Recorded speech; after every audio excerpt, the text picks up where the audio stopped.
بسم الله الرحمن الرحيم. الرحمن علم القرآن.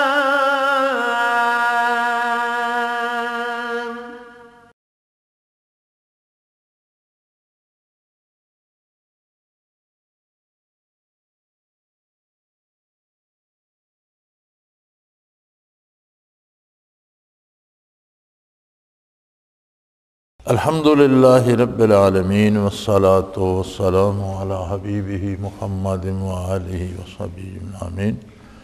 اعوذ باللہ من الشیطان الرجیم. بسم اللہ الرحمن الرحیم.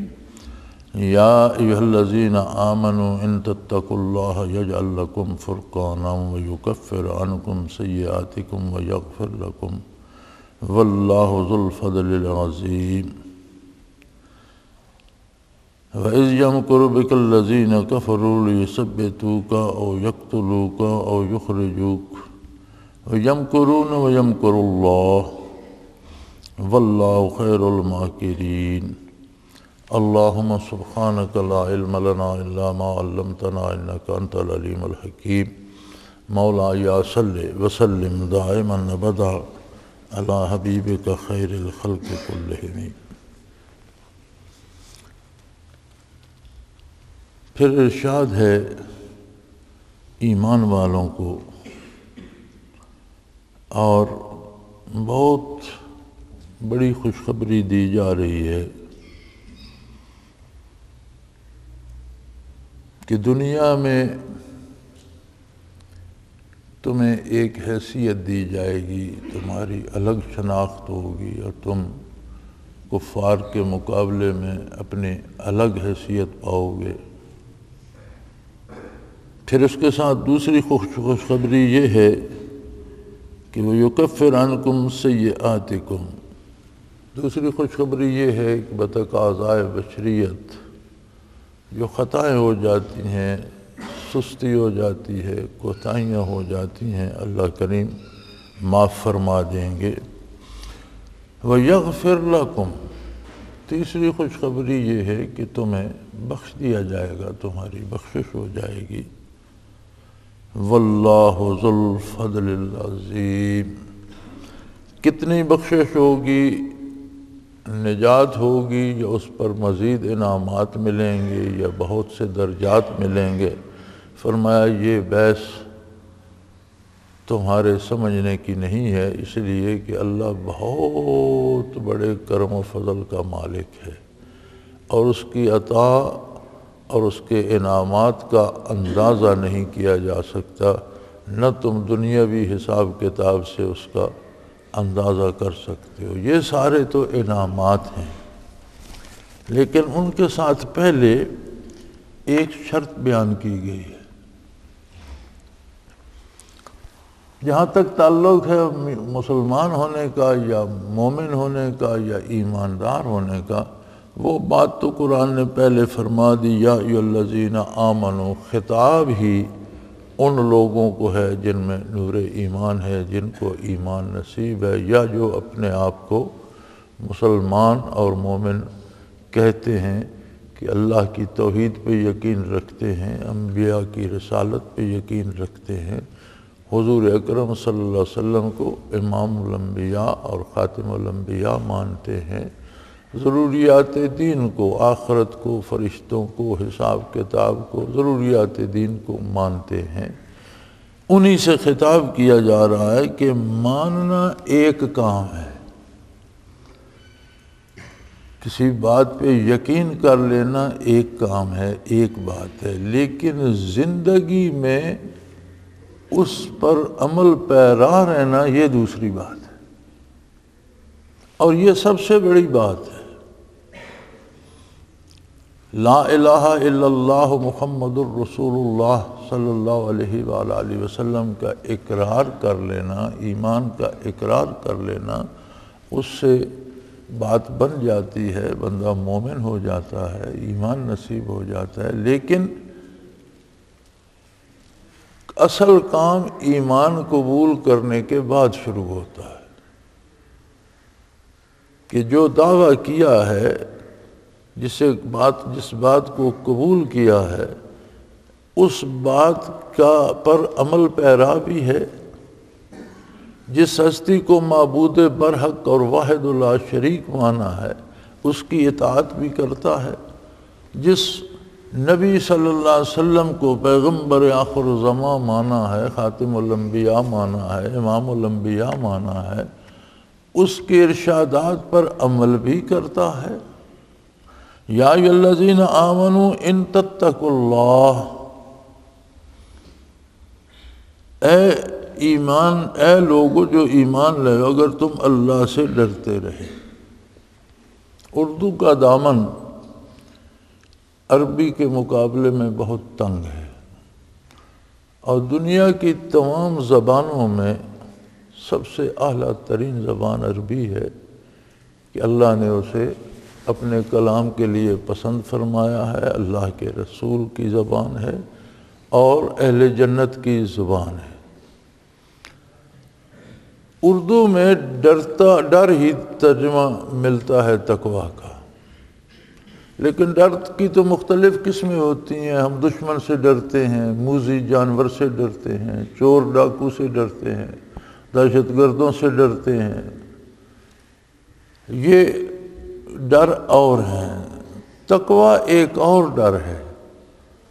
تقویٰ ایک ایسا ڈر ہے جیسا آپ کا بھائی سے، والدین سے، اولاد سے ایک رشتہ ہوتا ہے، تو کوئی بات منہ سے نکالتے وقت یا کوئی کام کرتے وقت آپ سوچتے ہیں کہ اس کام کے کرنے سے اس رشتے میں دراڑ تو نہیں آ جائے گی، میرے والد ناراض تو نہیں ہو جائیں گے، میری اولاد خفا تو نہیں ہو جائے گی، میری بیوی تو نہیں روٹھ جائے گی۔ اگر یہ ڈر ہو تو پھر ہم وہ کام نہیں کرتے، ایسا کام نہیں کرتے جس سے اپنوں میں ناراضگی کا اندیشہ ہو یا دور چلے جانے کا ڈر ہو، پھر وہ نہیں کرتے۔ یہ جو رشتوں میں دراڑ آنے کا ڈر ہے اسے تقویٰ کہتے ہیں، اس وقت جب اس کی نسبت اللہ اور اللہ کے رسول سے ہو جائے۔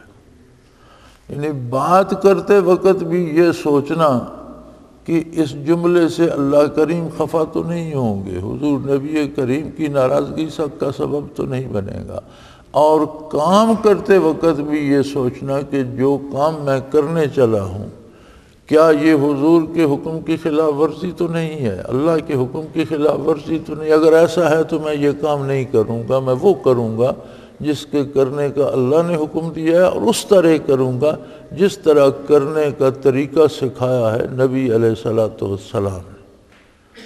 تو یہ جو ڈر ہے اسے تقویٰ کہتے ہیں۔ تو فرمایا اللہ نے تم پر انعام کیا، تم ایمان تو لے آئے، لیکن اب ایمان لانا تو ایک لمحے کی بات تھی، وہ تو طے ہو گئی۔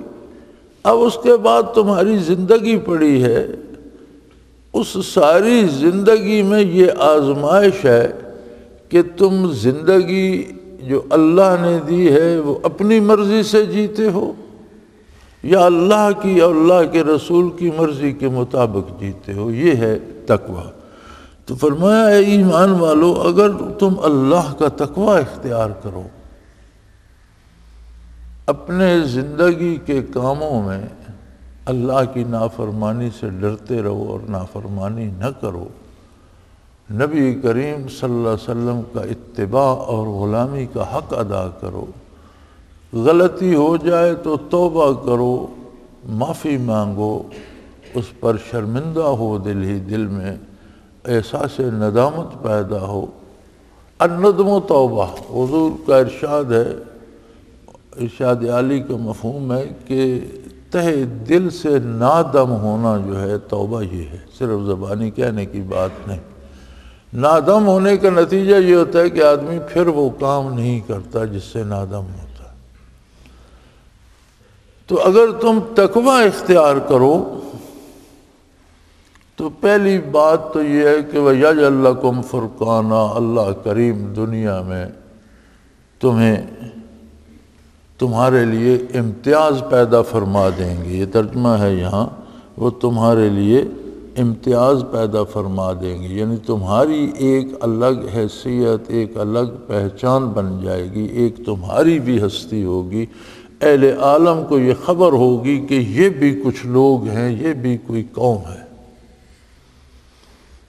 اور اس کا اظہار غزوۃ البدر میں ہو گیا، اور پوری دنیا نے دیکھا کہ مسلمان بھی ایک طاقت ہیں، مسلمان بھی ایک قوت ہیں، مسلمان بھی ایک قوم ہے، اقوام عالم میں ایک ممتاز اور ایک نامور اور ایک قابل قدر اور معزز قوم کی حیثیت سے مسلمانوں کی شناخت ہوگی۔ اس کا مطلب یہ ہے کہ وہ لوگ متقی تھے، تقوی ان کا شعار تھا، تو جو دنیاوی انعام تھا وہ انہیں حضور کی معیت میں عطا فرمایا گیا۔ پھر اگلے انعامات آخرت کے ہیں، فرمایا وَيُكَفِّرْ عَنْكُمْ سَيِّئَاتِكُمْ۔ اس سب محنت کے باوجود آدمی سے کبھی سستی ہو جاتی ہے، کبھی کوتاہی ہو جاتی ہے، کبھی غلطی سے، ناسمجھی سے کوئی ایسا کام کر بیٹھتا ہے جو نہیں کرنا چاہیے تھا، تو اگر تم سے کوئی خطائیں ہوں گی اللہ تمہاری وہ خطائیں معاف فرما دیں گے، تم سے تمہارے گناہ دور فرما دیں گے۔ یکفر، کف ہوتا ہے الگ کر دینا، دور کر دینا، جیسے کپڑے سے میل دور کر دیا جاتا ہے، دھو کر نئے جیسا ہو جاتا ہے۔ وَيَغْفِرْ لَكُمْ، پھر یہ ضمانت بھی دی کہ اللہ یوم حساب تمہاری بخشش فرما دے گی۔ تینوں بہت بڑے انعامات ہیں کہ دنیاوی زندگی میں بھی تمہاری ایک حیثیت، ایک پہچان ہوگی، امتیازی پہچان ہوگی، اور اقوام عالم تمہاری طرف عزت و قدر کی نگاہ سے دیکھیں گے اور تمہاری حیثیت کو تسلیم کریں گے۔ اگر تم خلوص سے اللہ اللہ کے رسول کی اطاعت پہ لگے رہے تو کوئی غلطی ہو گئی، غلطی سے کوئی گناہ ہو گیا، نافرمانی ہو گئی، سستی ہو گئی، کوتاہی ہو گئی، تو اللہ کریم تمہاری اس نیت کی بنیاد پر جس میں خلوص ہے اللہ اللہ کے رسول صلی اللہ علیہ وسلم کے ساتھ، وہ غلطی بھی معاف فرما دیں گے۔ وَيَغْفِرْ لَكُمْ، اور روز حشر تمہیں نجات عطا فرمائیں گے، بخش دیں گے۔ کتنا انعام عطا فرمائیں گے بخشش پر؟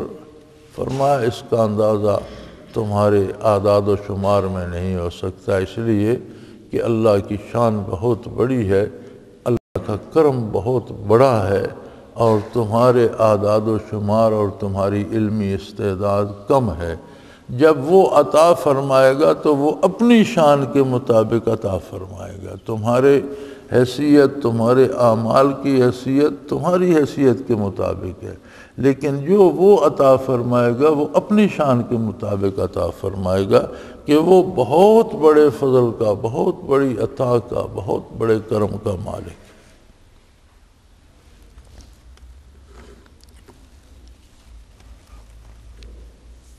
وَإِذْ يَمْكُرُ بِكَ الَّذِينَ كَفَرُوا، فرمایا میرے حبیب ایک وقت ایسا بھی تھا کہ جب کفار آپ کے خلاف تدبیریں کر رہے تھے۔ 13 برس مکی زندگی میں دنیا کی کون سی مصیبت ہے جو مسلمانوں پہ نہیں ٹوٹی؟ اور بڑی عجیب بات ہے، جب بات ہوتی ہے اقوام عالم کی تو لوگ اپنی اپنی قوم کے نامور لوگوں کو پیش کرتے ہیں اور ہیروز کو پیش کرتے ہیں۔ ہماری قوم میں بھی فلاں شخص تھا، اس نے دنیا ہلا کر رکھ دی، ہمارے پاس بھی فلاں لیڈر تھا، اس نے یہ کر دیا، ہمارے پاس بھی فلاں لیڈر تھا۔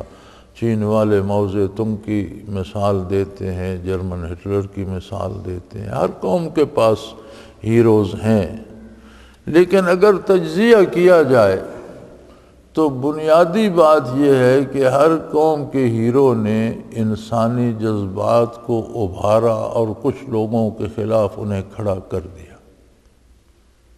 اور آج تک یہی طریقہ آ رہا ہے۔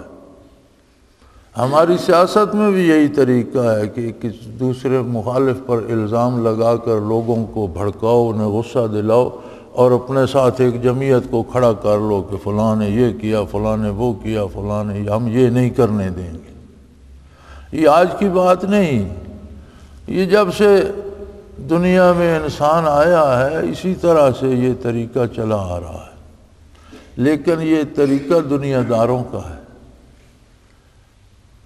نبی کریم صلی اللہ علیہ وآلہ وسلم نے جو قوم بنائی، مسلمان بنائے، مسلمانوں کو اللہ کی اطاعت پہ جمع فرمایا، کسی کی مخالفت یا جذبات پہ نہیں، بلکہ پورے فہم و شعور کے ساتھ، پوری سوچ وچار کے ساتھ، پوری اپنے دل کے فیصلے کے ساتھ اللہ کی اطاعت پہ کھڑا کیا اور فرمایا کہ اگر اس معاملے میں کفار زیادتی بھی کریں، تمہیں دکھ بھی دیں، تکلیف بھی دیں، تو تمہیں اللہ کے لیے اسے سہنا ہے، اس کا جواب نہیں دینا۔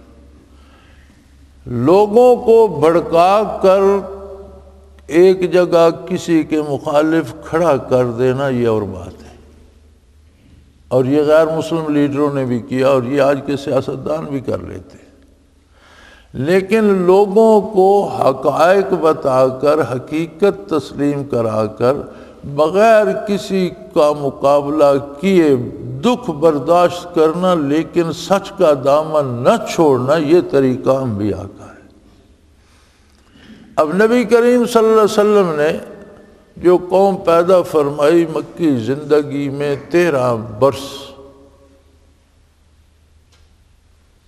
دنیا کا ہر دکھ انہوں نے سہا، لیکن دامن توحید اور دامن رسالت کو نہیں چھوڑا۔ بالآخر ایک وقت آیا، اللہ کریم نے مسلمانوں کو ہجرت کی اجازت دی، مقابلے کی نہیں۔ فرمایا اگر بہت زیادہ تنگی آ گئی ہے، ناقابل برداشت ہو گئی ہے، تو جو کچھ لوگ ہجرت کر جاؤ، شہر چھوڑ دو۔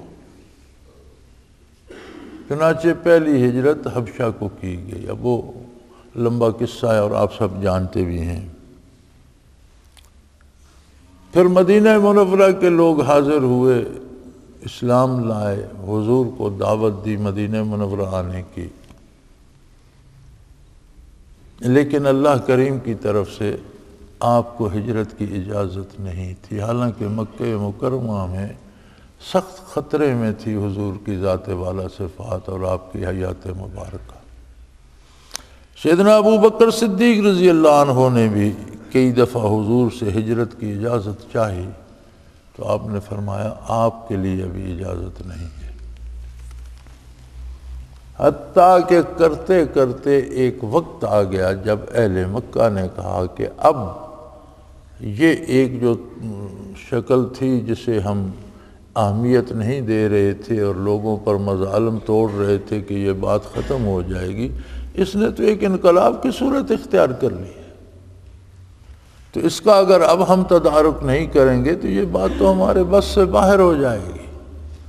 چنانچہ انہوں نے اجلاس بلایا جس میں تمام مشرک قبائل کے سردار یا شہر کے چنیدہ لوگ شریک ہوئے، اور عجیب بات ہے وہ اتنا اہم اجلاس تھا کہ شیطان بھی انسان کی صورت میں، ایک بوڑھے کی صورت میں اس اجلاس میں داخل ہوا اور اس میں شامل رہا۔ پوچھا گیا یہ بزرگ کون ہے؟ تو اس نے کہا یہ شیخ ہے، نجد سے ہے۔ تو شیخ نجدی کے طور پر اس کی شناخت کرائی گئی۔ مشورہ یہ کیا گیا کہ اب اس کو کس طرح سے روکا جائے۔ اذ یمکر بک الذین کفروا، آپ وہ وقت یاد فرمائیں جب کفار آپ کے خلاف تدبیریں کر رہے تھے جب وہ دارالندوہ میں جمع ہوئے. وہ ایک بہت بڑا گھر انہوں نے بنایا ہوا تھا جس میں اجلاس کر کے فیصلے کیے جاتے تھے. تو جب وہاں جمع ہوئے اور انہوں نے مختلف تجویزیں دیں. قرآن کریم کہتے ہیں ان کی تجویزیں یہ تھیں لِيُثَبِّتُوكَ أَوْ يَقْتُلُوكَ أَوْ يُخْرِجُوكَ. 3 تجویزیں آئیں. کسی نے تجویز دی کہ حضور اکرم صلی اللہ علیہ وسلم کو گرفتار کر کے کسی گھر میں بند کر دیا جائے اور اسی کے اندر جو ان کی زندگی ہے وہ گزار کے دنیا سے چلے جائیں, کسی کو ان سے ملنے نہ دیا جائے, نہ ان کو باہر آنے دیا جائے, نہ ان کی کوئی بات سنے, نہ ان کو کوئی دیکھ سکے. جب یہ بات مجلس میں پیش کی گئی, مختلف لوگوں نے رائے دی, تو شیخ نجدی نے جو اصل میں ابلیس تھا اس نے کہا کہ یہ تجویز اس لیے درست نہیں ہے کہ اس کے جانثار برسوں سے تکلیفیں اور دکھ سہ رہے ہیں. اگر تم کسی جگہ قید کر دو گے انہیں تو ان کے جانثار ٹوٹ پڑیں گے, تم کتنوں کو قتل کرو گے, وہ چھڑا لے جائیں گے. 2 بندے مارو گے, 10 مارو گے, 50 مار دو گے, آخر وہ آزاد کرا لے جائیں گے. تو یہ تجویز درست نہیں. دوسری تجویز کسی نے دی او یخرجوک, کہ انہیں شہر سے نکال دیا جائے, بے سر و سامان کر کے, کوئی چیز ساتھ نہ لے جانے دی جائے, ان کو ان کے پیروکاروں کو شہر سے نکال دو, چلے جائیں یہاں سے. خود صحرا کی وسعتوں میں اور پردیس میں گم ہو جائیں گے, کھو جائیں گے, بات ختم ہو جائے گی. جب اس پر رائے لی گئی تو وہی شیخ نجدی بولا جو ابلیس تھا کہ بھئی تم شہر سے تو نکال دو گے, لیکن باہر جا کر اگر باہر کے لوگوں نے ان کی بات سننا اور قبول کرنا شروع کر دی تو پھر ان کے ساتھ ایک جمعیت بن جائے گی, وہ کل تم سے شہر بھی چھین لیں گے. یہ درست نہیں ہے. سب نے کہا پھر کیا کیا جائے, کوئی تو علاج ہونا چاہیے. ابو جہل نے تجویز دی اور یقتلوک. ابو جہل نے کہا کہ اب یہاں تقریباً مکہ مکرمہ کے سارے قبائل ہم جمع ہیں جو مخالف ہیں, تو میری تجویز یہ ہے کہ ہر قبیلے کا ایک اچھا جنگجو, جوان, تکڑا, زوراور جمع ہو. ہر قبیلہ اپنا اپنا ایک جوان مسلح دے اور رات کو انہیں شہید کر دیا جائے. اب جب وہ قتل ہو جائیں گے تو ان کا قبیلہ قصاص تو لے نہیں سکے گا. ہر قبیلے کے ایک فرد ہوگا, ایک کے بدلے میں کتنوں کو قتل کر سکیں گے. لا محالہ دیت کی بات آئے گی تو جتنی بھی وہ دیت مانگیں گے ہم سب قبائل جمع ہو کر پیسے جمع کر کے ادا کر دیں گے. اس پر شیخ نجدی نے بھی کہا کہ یہ تجویز درست ہے, اس کا فائدہ ہو سکتا ہے. چنانچہ یہ طے کر لیا گیا کہ ہر قبیلے کا ایک بہادر جوان جو فن حرب میں ماہر ہو, مسلح ہو کر آئے گا. اب یہ بات دن کو تو ہو نہیں سکتی تھی, ظاہر ہے رات کو چھپ کر آئیں گے, حضور کے مکان کو گھیر لیں گے. اور عربوں میں رواج تھا کہ سوئے ہوئے بندے کو قتل کرنا بزدلی سمجھتے تھے. تو جب وہ اٹھیں گے صبح تو ہم باہر کھڑے ہوں گے تو وہ تو سحری اٹھ جاتے ہیں منہ اندھیرے تہجد کے لیے اور نماز کے لیے, تو جب اٹھیں گے تو ہم شہید کر دیں گے. اور اندھیرا ہوگا, کسی کو سمجھ نہیں آئے گی. اللہ بڑا بے نیاز ہے اور اس کے اپنے کام ہیں. فرمایا وَيَمْكُرُونَ وَيَمْكُرُ اللَّهُ, وہ اپنی تجویزیں لڑا رہے تھے, تدبیریں کر رہے تھے, اللہ کریم اپنی تدبیر فرما رہا تھا. وَاللَّهُ خَيْرُ الْمَاكِرِينَ, اللہ سب سے اعلیٰ تدبیریں فرمانے والا ہے.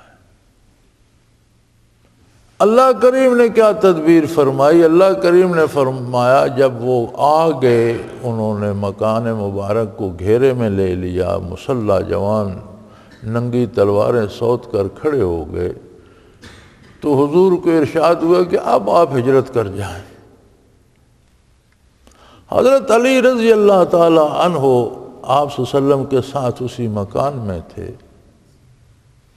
اور عجیب بات یہ ہے کہ اہل مکہ اس سب کے باوجود امین اور صادق حضور کو ہی سمجھتے تھے اور اپنی امانتیں حضور کے پاس رکھواتے۔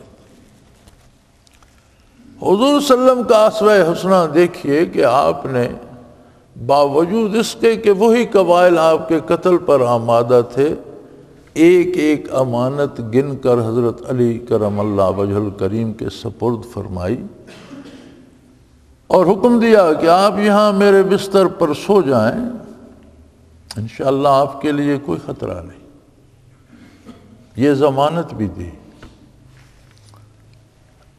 اور یہ پیشگوئی بھی کی کہ بعد میں آپ ہجرت کر کے میرے پاس مدینہ منورہ چلے آنا، لیکن صبح اٹھ کر ان کی امانتیں انہیں سپرد کر دینا تاکہ یہ میرے ذمہ نہ رہے۔ یہ ہے تقوی۔ وہ جو بات اللہ کریم ارشاد فرما رہے ہیں کہ اگر تم تقوی اختیار کرو، یہ تقوی کا بہترین نمونہ ہے جو حضور اکرم صلی اللہ علیہ وسلم کا کردار ہے۔ یہاں ہم ذرا کسی سے خفا ہو جائیں تو کہتے ہیں اللہ کرے اس کی بھینس مر جائے، اس کا بیٹا بیمار ہو جائے، اس کے گھر کو آگ لگ جائے۔ نہیں، جو جس کا حق ہے اگر آپ کے ذمہ ہے تو اس کو اس تک پہنچائیں۔ وہ دشمن ہے یا دوست، یہ الگ بات ہے۔ چنانچہ کفار بڑی ہوشیاری سے کھڑے رہے، حضور اکرم کو ارشاد ہوا آپ ہجرت کریں، آپ صلی اللہ علیہ وسلم اٹھے اور تشریف لے گئے،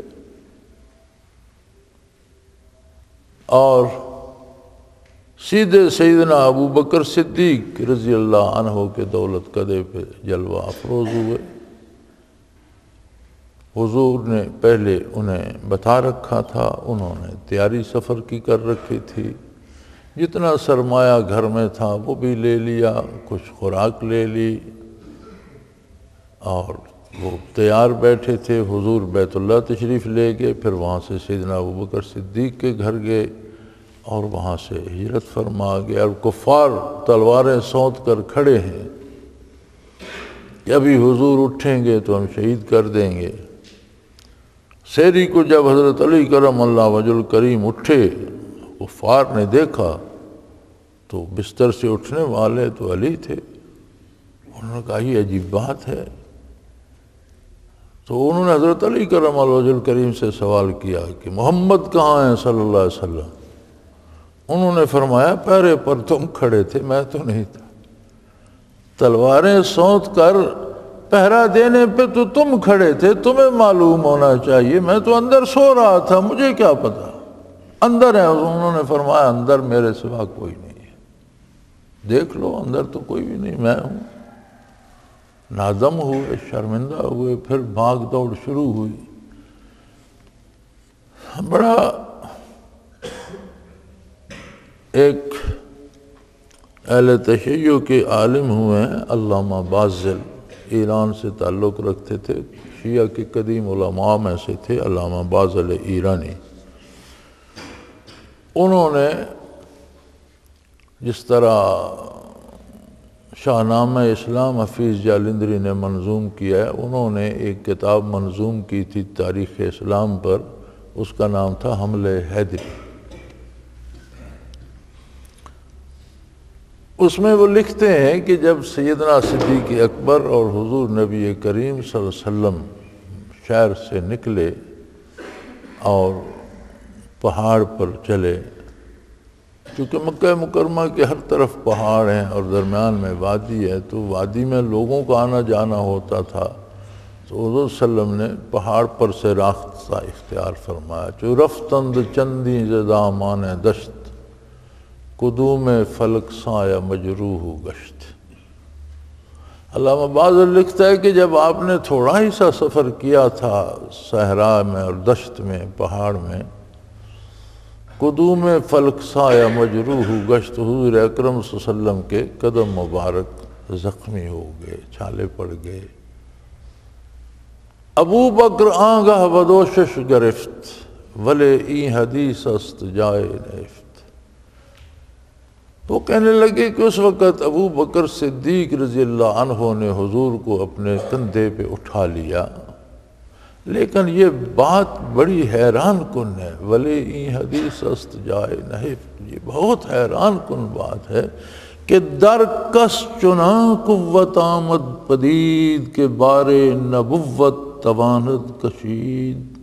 کس ایک شخص میں اتنی طاقت اللہ نے بھر دی کہ وہ نبوت کا بوجھ اٹھا کر لیے جا رہا ہے۔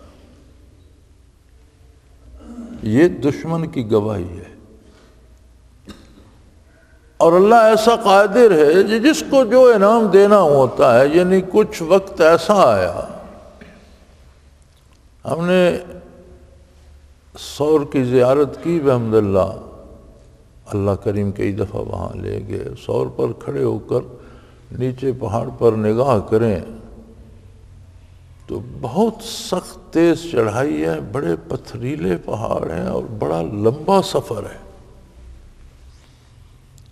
یہ اندازہ اس وقت ہوتا ہے جب سور پر کھڑے ہو کر نیچے نگاہ دوڑائی جائے اور دیکھا جائے کہ حضور صلی اللہ علیہ وسلم کو دوش مبارک پہ اٹھا کر ابو بکر صدیق کس طرح اس پہاڑی کو ساری کو عبور کر کے غار تک پہنچ گئے۔ لیکن جسے وہ جو دینا چاہے، یہ فضیلت سیدنا ابو بکر صدیق کی ہے کہ وہ وقت ایسا تھا کہ حضور کا تعلق نہ زمین سے تھا نہ آسمان سے تھا، حضور کا تعلق ابو بکر صدیق کے وجود سے تھا، اور ساری کائنات ابو بکر صدیق کے قدموں سے برکات نبوت لے رہی تھی۔ اب سور پہ پہنچے تو سیدنا ابو بکر صدیق رضی اللہ عنہ نے اندر سے غار صاف کی، پھر اس میں جگہ جگہ سوراخ تھے، انہوں نے اپنا کرتے مبارک پھاڑ کر ہر سوراخ بند کرنا شروع کر دیا۔ ایک سوراخ رہ گیا، اس پر انہوں نے اپنا پاؤں مبارک، ایڑی مبارک رکھ دی اور عرض کیا رسول اللہ تشریف لائیے۔ حضور اندر تشریف لے گئے، آپ نے آرام فرمایا، لیٹ گئے، سر مبارک ابو بکر صدیق کی گود میں رکھ دیا۔ وہ جو سوراخ جس پہ حضرت نے قدم مبارک رکھا تھا اس میں سانپ تھا۔ قدرت کے اپنے نظام ہیں، شاید اسے بھی شوق ہوا ہوگا کہ باہر کون جلا افروز ہے، میں بھی دیکھوں، میں بھی زیارت کر لوں۔ اس نے نکلنا چاہا، آگے حضرت ابو بکر صدیق کی ایڑی مبارک تھی، اس نے ایڑی پہ کاٹ لیا۔ سخت زہریلا سانپ تھا، جب اس نے کاٹا تو ایک درد کی لہر اٹھی، بدن میں دوڑتی چلی گئی۔ اب حضرت ٹانگ بھی نہیں ہلاتے تھے کہ حضور آرام فرما رہے ہیں، درد بھی بے پناہ تھا، تو آپ کے آنسو نکل آئے اور آنسو کا قطرہ رخسار انور پہ ٹپکا۔ تو حضور نے دیکھ کے فرمایا کیا ہوا؟ یا رسول اللہ پاؤں پر کسی چیز نے کاٹ لیا ہے، سانپ نے کاٹ لیا۔ آپ نے فرمایا ادھر لاؤ پاؤں، آپ نے اپنے لب مبارک لے کر جہاں سانپ نے کاٹا تھا وہاں لگا دی، درست ہو گیا۔ اب اہل مکہ نے صبح کھوجی پکڑے اور کھرا تلاش کرنے والے، اور عرب میں بڑے بڑے پائے کے کھوجی ہوا کرتے تھے، بہت بڑے قابل۔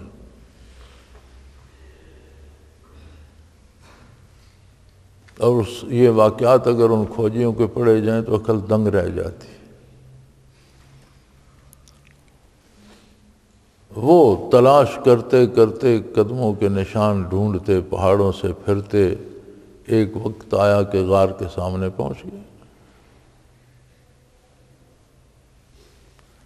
اللہ مالک ہے، وَيَمْكُرُونَ وَيَمْكُرُ اللَّهُ، انہوں نے اپنی تدبیریں کی، اللہ نے اپنی تدبیر کی۔ کائنات کے سردار امام الانبیاء اور ان کے یار غار ابو بکر صدیق جلوہ افروز ہیں غار میں، دشمن غار کے دروازے پہ کھڑے ہیں۔ سیدنا ابو بکر صدیق سے ملتا ہے، فرماتے ہیں کہ مجھے ان کی ٹانگیں دکھائی دے رہی تھی۔ تو غار تک نشان پہنچا تو انہوں نے کہا اسی غار میں ہوں گے۔ تو اتنی لمبی غار نہیں ہے، چھوٹی سی چٹان ہے، اوپر آ جاتی ہے، اندر بندہ چلے جاتا ہے۔ اللہ نے بڑا مضبوط قلعہ بنا دیا، مکڑی کو حکم دیا دروازے پہ جالا تن دو۔ ساری کفر و شرک کی فوجی طاقت باہر کھڑی ہے، ابو جہل خود ہمراہ ہے، کھوجی کہتا ہے یہاں تک کھرا آتا ہے۔ اب یہی غار دیکھنی چاہیے، غار کی طرف دیکھتے ہیں تو اس پہ جالا لگا ہوا ہے۔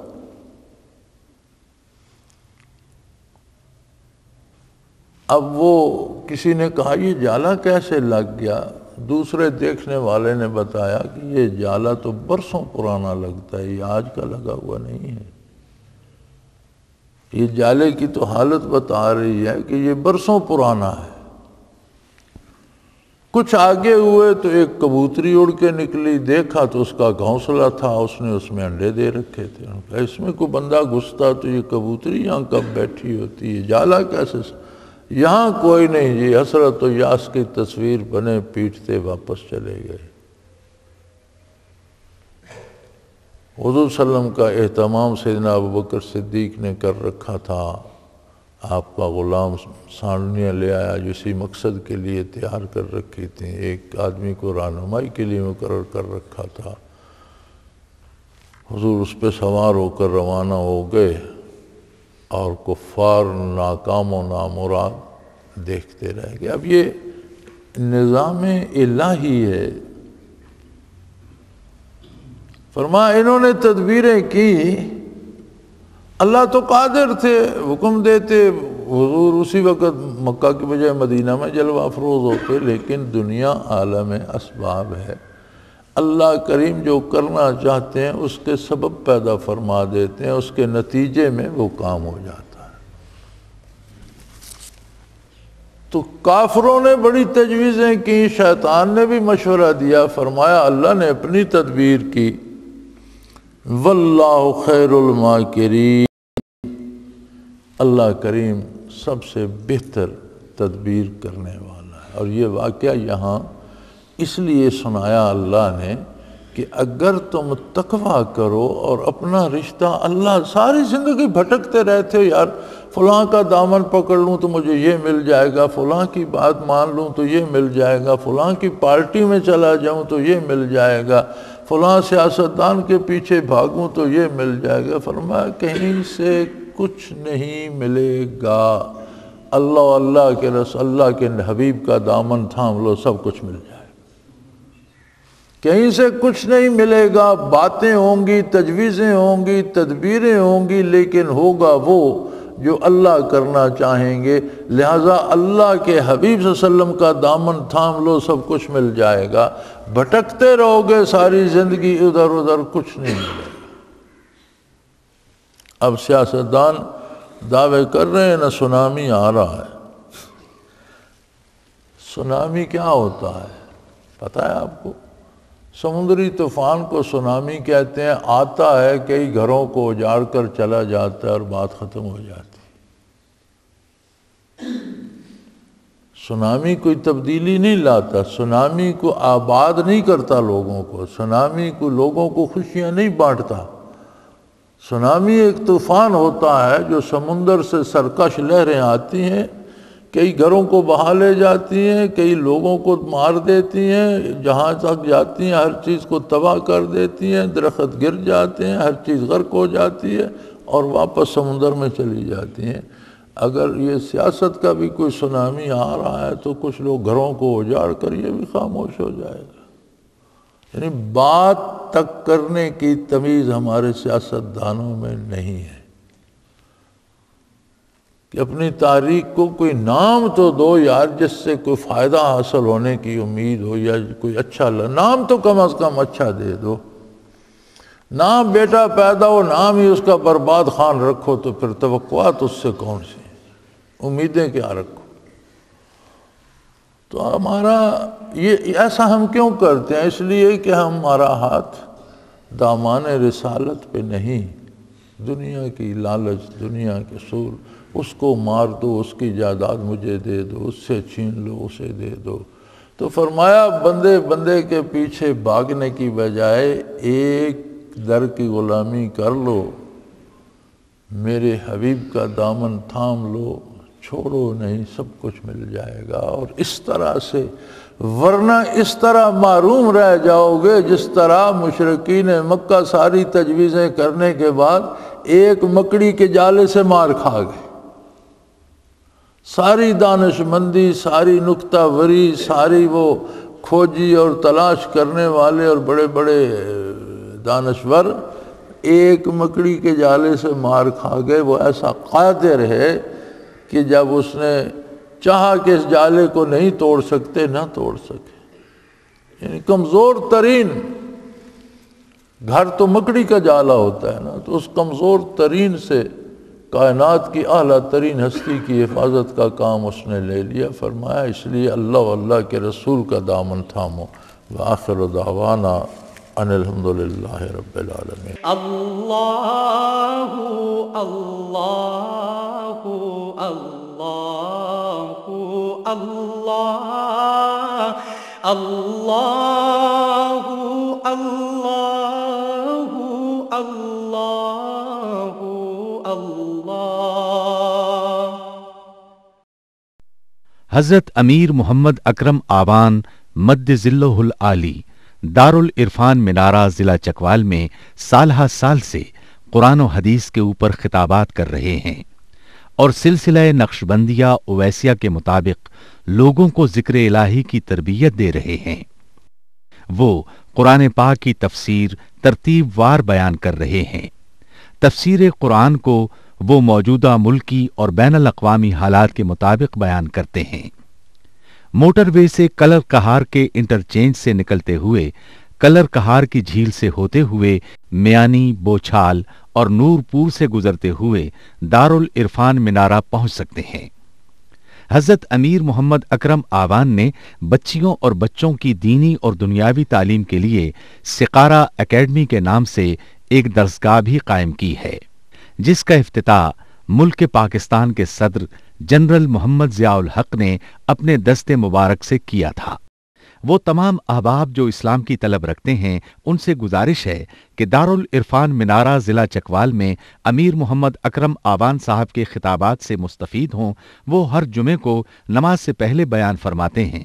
ہر ماہ کی پہلی اتوار کو ماہانہ اجتماع ہوتا ہے جس میں آپ خصوصی خطاب فرماتے ہیں اور پاکستان کے چاروں صوبوں سے احباب اس اجتماع میں شرکت کرتے ہیں۔ اس کے علاوہ یہاں سال میں 2 مرکزی اجتماعات بھی ہوتے ہیں، ایک رمضان المبارک میں اعتکاف کا اجتماع اور دوسرا جولائی اور اگست میں 40 دن کا اجتماع ہوتا ہے جس میں روحانی تربیت کی جاتی ہے۔ اپنا خون سیماب دے کر اتنا ہم کر جائیں گے، نام آقا کا چمن میں پھر رقم کر جائیں گے۔